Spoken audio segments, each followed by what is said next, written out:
நேற்று மார்க்கெட் போகலான்னு கிளம்புனேன். நல்ல மழை வந்ததுனால மார்க்கெட் போகவே இல்லை. 7-8 மணிக்கு மேலே வீட்டுக்கிட்டே காய்கறிலாம் எடுத்துகிட்டு வந்தாங்க, வாங்கிட்டேன். இன்றைக்கி மாவு அரைக்க போகலான்னு கிளம்புனேன். இன்றைக்கும் வானம் நல்லா இருட்டாக இருந்தது. மழை வந்துடுமோன்னு பயமாக இருந்தது. ஏன்னா நான் இன்றைக்கி 8 மணிக்கு ஒருத்தங்களுக்கு சத்து மாவுலாம் கொடுக்குறதா சொல்லிட்டேன். அவங்க வந்து ஊருக்கு போகிறாங்க.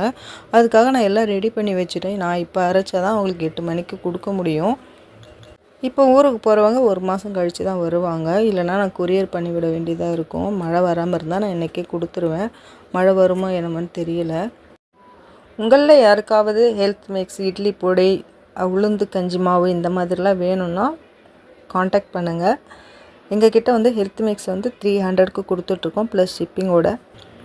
இன்னொரு தடவை மழை வருதா வரலையான்னு செக் பண்ணுறதுக்காக வெளியே போனேன். நல்லாவே ஏமாற்றுதுங்க இந்த வானம்.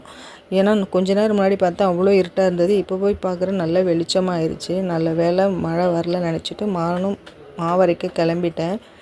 வெளியே வரும்போதும் போகும்போதும் நல்ல வாசனை. என்னன்னு பார்த்தா ஒரே ஒரு பூ மட்டும் பூத்துருக்கு வாசல்கிட்ட இருக்குது அந்த செடியில். அது அவ்வளோ வாசனையாக இருக்குது பாருங்கள். நானும் எங்கேன்னு சுற்றி தேடினேன். பார்த்தா இது உள்ளே ஒளிஞ்சிட்டு இருக்கு. ஒரே ஒரு பூ மட்டும் அவ்வளோ வாசனையாக இருக்குது. நல்லா தான் பூத்துருக்கு, எடுக்கலாம்னு நினச்சி போனேன். ஆனால் அது நல்லாவே பூக்கலை. பாதி பூ தான் பூத்துருக்கு. பாதி பூவே அவ்வளோ வாசனையாக இருந்தது பாருங்கள். இருந்தாலும் நல்லா பூத்தாலும் கூட எனக்கு செடியிலேருந்து எடுக்க மனசே வராது. இந்த மாதிரி காஞ்சதுக்கப்புறம் தான் நான் எடுப்பேன்.